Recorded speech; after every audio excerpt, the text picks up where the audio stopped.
stuff like that, that's one thing. But if you just got someone that's, having a couple drinks for their flight, that's kind of crazy. I'd be curious to see the details of things that had to get rerouted.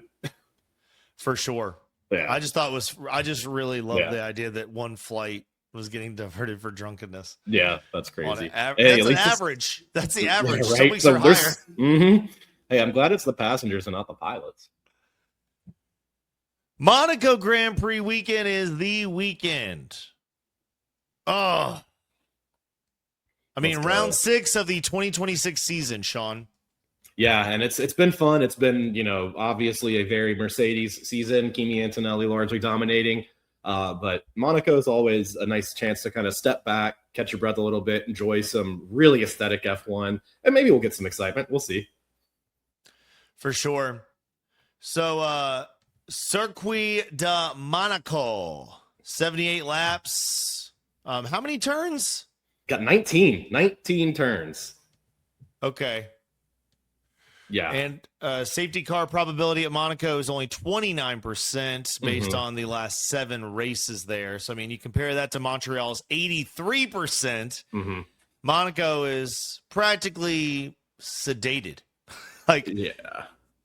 Nelson Piquet described driving here as like riding a bicycle around your living room. The 2003 race had 0 on-track overtakes.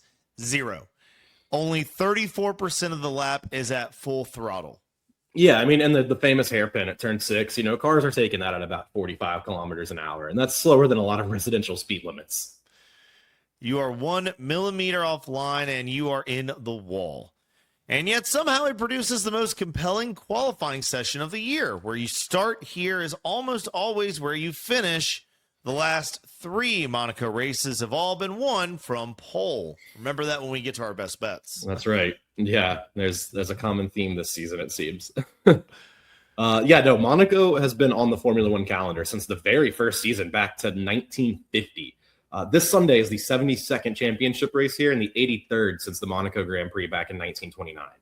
The all-time record for most wins here is Ayrton Senna with 6 victories, obviously, Senna.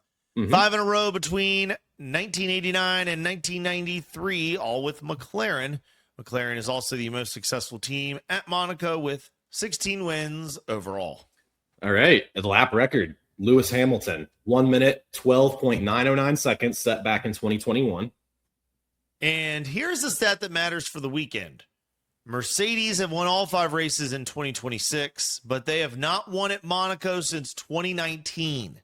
7 years. Ferrari won here in 2024 with Leclerc, and McLaren won in 2025 with Lando Norris. The 2 teams chasing Mercedes in the constructor standings have the recent Monaco form. Right. But we've also got, the championship angle to consider. Antonelli leading Russell by 43 points heading into Monaco. He won the last 4 Grand Prix in a row and is chasing his 5th consecutive win, Kimi is. So don't know how hopeful McLaren and these other teams can be. The last Italian driver to win 5 in a row was Alberto Ascari in 1952. Antonelli is 19 years old, and he's chasing a record from 74 years ago. And he actually named Ferrari as the team to beat in Monaco. And Hamilton agreed. He predicted Ferrari's car could be really strong there. Leclerc grew up in Monaco. He watched Ferrari's red cars from his friend's balcony as a kid. He's been on pole here 3 times in 5 years, 21, 22, 24, and converted it into a win once. This race means something different to him than it does to really anyone else on the grid. Yeah, and McLaren, who are 3rd in the constructors right now, they're 86 points back, had Norris win here last year. So, they come in needing a bounce back after the just disaster that was Montreal. I don't know what that tire strategy was. Before we get back to that, let's get to a technology part of it. Monaco practice worth explaining, right? I mean, at every other race this season, the cars use straight mode. Active aerodynamics that open the front and rear wings on the straights to reduce drag. Monaco is the first circuit all season where straight mode is switched completely off. The track is so tight and slow that maximum downforce matters more than drag reduction. Yeah, and that created a gap in the regulations, didn't it? Mercedes, Red Bull, and McLaren all noticed that the space where the straight mode wing moving mechanism it normally sits, has no regulation covering what you can put there when it's not being used. So they filled that space with extra winglets that sit higher than the normal rear wing and generate additional downforce that is not normally permitted. But it is legal. Appears to be. Okay. The FIA has not moved to ban it. The wing dimensions are strictly defined, but not that small center section. Mercedes' version is the most extreme. They removed the pod entirely and installed a complete set of winglets. Red Bull's version repurposed the pod as a mount for 2 simpler winglets.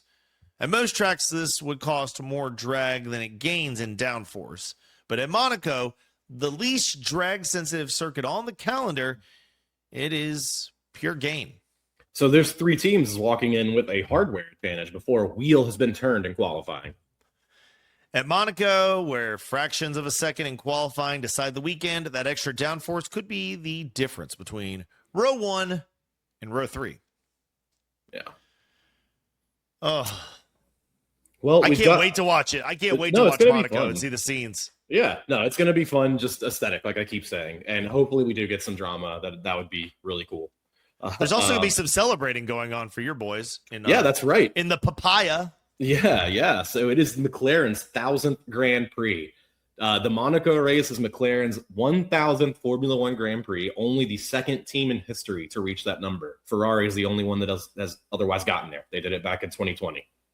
It was supposed to happen at Miami, but the cancellation of Bahrain and Saudi Arabia delayed it by a few weeks. So Monaco, where McLaren won 5 consecutive races with Senna, is actually the perfect place for it. Maybe that's the reason the U.S. and Israel and Iran got into a conflict. They wanted to move this race to Monaco. You think that's why? I bet that's what they were having all of their meetings about. Yeah, open up the straight. On Thursday, we did see Mika Hakkinen. He drove Bruce McLaren's original 1966 car, that McLaren M2B on the Monaco circuit. Hakkinen won the 3rd championship with McLaren twice and won this race in 1998. Yeah. And then Norris and Piastri stood on the grid alongside a collection of McLaren champions. I mean, Hakkinen, Lewis Hamilton, who won his first title with McLaren in 2008, Emerson Fittipaldi, and David Coulthard. I mean, all the team's past race winners were invited. Yeah, Zach Brown, has been the CEO since the end of 2016. He walked into a team that hadn't won a world championship since 2008 and hadn't finished on the podium since early 2014. So his first move was switching the livery back to that papaya orange that you mentioned, the color that Bruce McLaren adopted back in 1968. Brown said that felt like the start of the reset. Less than a decade later, McLaren won the Constructors' Championship in 2024, and Norris won the Drivers' title in 2025. Norris has now made more race starts for McLaren than any driver in history, 156. And the moment just ahead of David Coulthard's 150. Yeah, no, shout out David. Coulthard is a real one, man. And the moment Brown credits as his favorite in his entire time at the team, though, Daniel Ricciardo winning the 2021 Italian Grand Prix, McLaren's first win since 2012. He described it as the moment the reset became real. And his current goal, 2 world champions on the same team. One of Brown's admitted dreams, he said, "I'm halfway there," meaning Norris has a title. Now he wants one for Piastri also. And Piastri, speaking about where the team is right now, says, we've got all the pieces of the puzzle that we want and that we need. Now it's about trying to go out and execute. Brown's closing line on the 1,000 races. "I like what we've accomplished so far, but I feel like we're just getting started. After a decade of rebuilding, that is either the most confident or the most concerning thing a team boss can say." Knowing Zach Brown, probably both. Yeah, actually. What about Kevin Magnussen in NASCAR? A little bit of a cross-sport story. The Danish driver who spent 2 stints in F1, totaling 185 starts between McLaren, Renault, and Haas, has been announced for the NASCAR Cup Series debut. Through Project 91, Trackhouse Racing's program specifically designed to bring elite non-NASCAR drivers into the Cup Series. I mean, previous Project 91 drivers include Kimi Räikkönen, who is a Formula One world champion, Sean van Gisbergen, a three-time Austrian supercars champion who won his Project 91 debut on the Chicago street course before switching to NASCAR full-time, and Elio Castroneves, three-time Indianapolis 500 winner. Van Gisbergen is not is a name you obviously know in NASCAR. He's been lights out going in there, pun intended. Cool to get a mention of Elio Castroneves in there. That's I've actually been to an Indy 500 race with my dad when I was like 12 years old, and Elio Castroneves was racing at the time, and it was really cool. They call him Spider-Man. Anyway, similar to Van Gisbergen's debut on that brand new circuit, Magnussen's race is at Naval Base Coronado in San Diego, a track nobody's driven yet. It's a 3.4-mile course on an active military base. Longest track on the Cup schedule. Races June 19th through the 21st. Magnussen's career best F1 result was second place at the 2014 Australian Grand Prix, his very first F1 start. He's been racing endurance cars for BMW since leaving F1. Le Mans, Daytona, the full WEC calendar. He knows how to adapt to different machines, and Project 91's track record suggests this could be genuinely competitive. Yeah, I'd be curious to see what translates and what doesn't. You know, is there going to be overthinking? Is there going to be, just things that you have to consider in NASCAR that you don't think about in F1? I don't know the dichotomy of the two, racing genres, if you will. This is a street-style road course, no oval, that plays directly to Magnussen's strengths. Van Gisbergen proved a European road racer can win at this level immediately on the right circuit. So San Diego might be that circuit.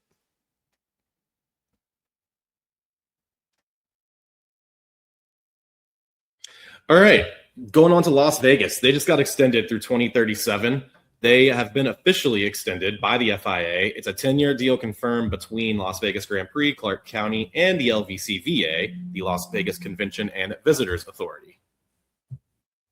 Since 2023, the race has delivered $3.2 billion in cumulative economic impact for Southern Nevada. All three races sold out. The 2025 race generated $43 million in state and local tax revenue, including $15 million for K through 12 education. Max Verstappen has won there twice, Russell once. So F1's got Miami through 2041, Vegas through 2037, and Austin on a long-term deal. The U.S. is not a side market for the sport anymore. 3 American races. Cadillac as an American team. The Las Vegas Strip at 322 kilometers per hour. F1 in America is a completely different story than it was 10 years ago when Zach Brown took over the papaya. And you can feel it.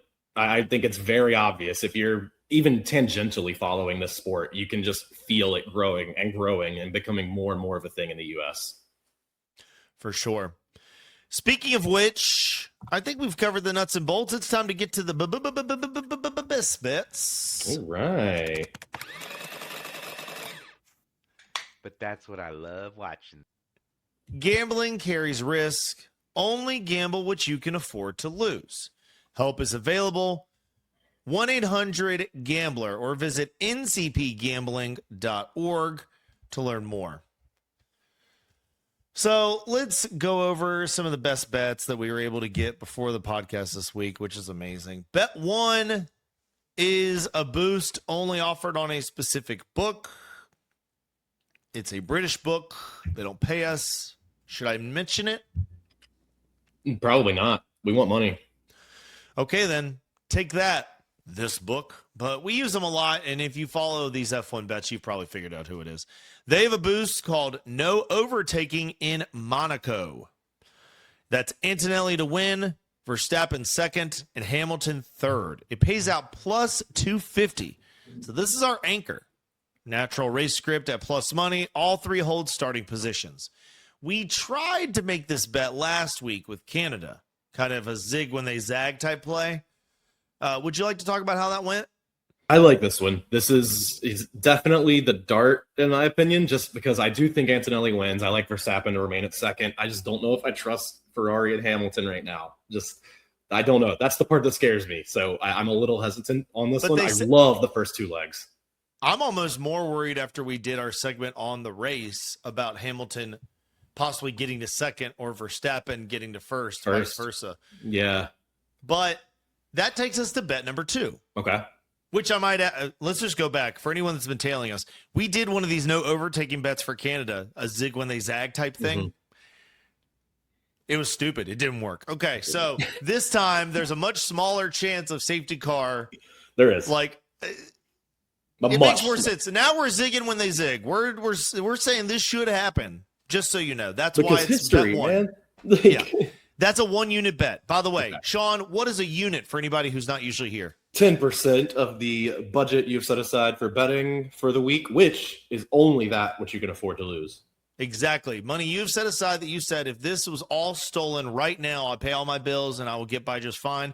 Set aside safe amounts of money. Don't chase losses. Never. Don't try to live bet an F1 race. There is spoiler alert. You're not even in the right time zone. So also, there's a delay. Don't live bet ping pong. Anyway. That's just a good message to give everybody at any time, really. Don't bet ping pong in the middle of the night. Bet 2, this is a 1.5 unit bet.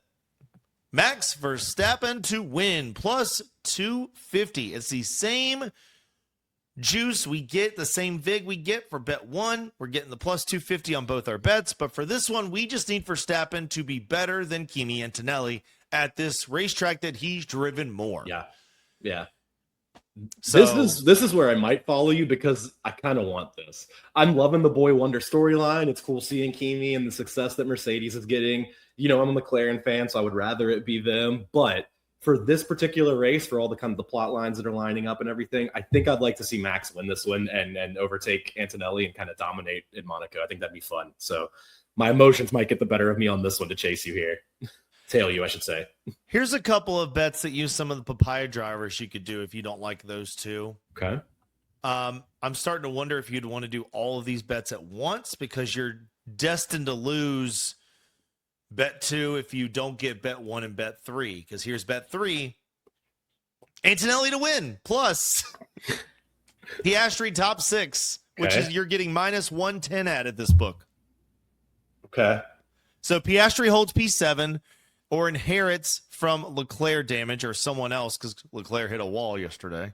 Mm-hmm. Correlated and clean, you know? So this is more of another bet on business as usual, but saying Piastri will climb at least 1 position.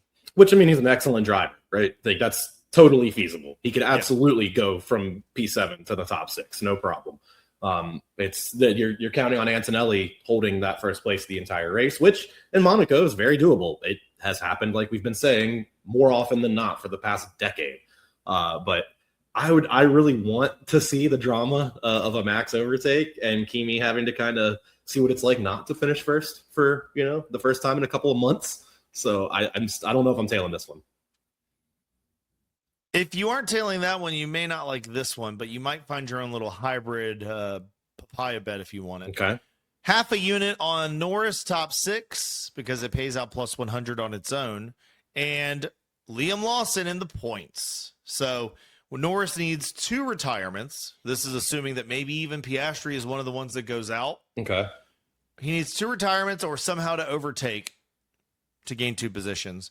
That's why it's only a half unit play because Monaco has such like few, like there's so few overtakes that I don't really want to bet on it too much, but it's half a unit. And then Lawson just has to not be one of those retirements and hold. He just has to hold in the points.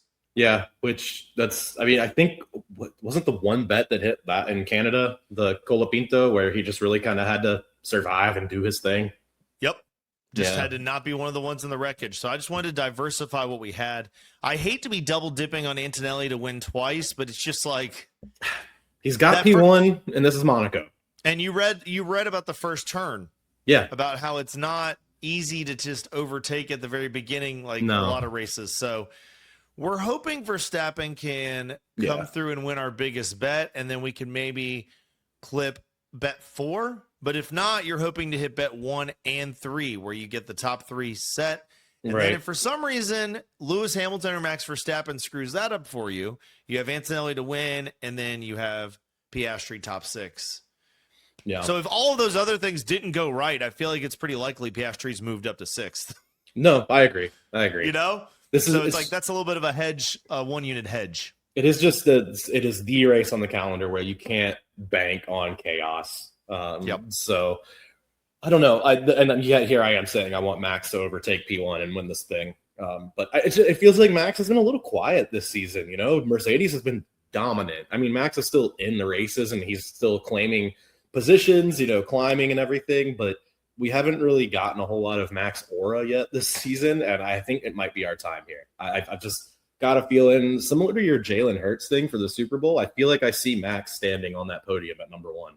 Ooh, I'm glad I made the bet then. I'm going to be thinking about that. Either way, though, the thing is with splitting the bets, obviously bet 1 and bet 2 cannot hit, but they're both at 2.5 times your money. Mm-hmm. So if one does and one doesn't, you're still in the money. Bingo. Yep. That's why we kind of want Max to win, because it's our 1.5 unit bet, so we'd make even more. Yeah. It's going to be fun to watch. Like, just like I feel like I've said it 20 times now, but the aesthetic of this race is prime. I mean, this is like, if you're with someone that doesn't watch F1 tomorrow morning and you're just flipping the race on, get their attention. Be like, hey, just check this out. Like, what do you think of this? It's going to be cool. Yeah, for sure. Invite somebody over for like a sunrise hike or something and then surprise them when they get back. Yep. All right. Thanks for tuning in. Tail the bets. I'm going to try to get them up on Substack later today. I'm glad I've got them out on the podcast, though. Maybe these will just be for the podcast audience. Who knows? We appreciate any of you guys listening. We'll be getting back to some voicemails and things next week, possibly some more NFL storylines, because who could stop that engine from churning?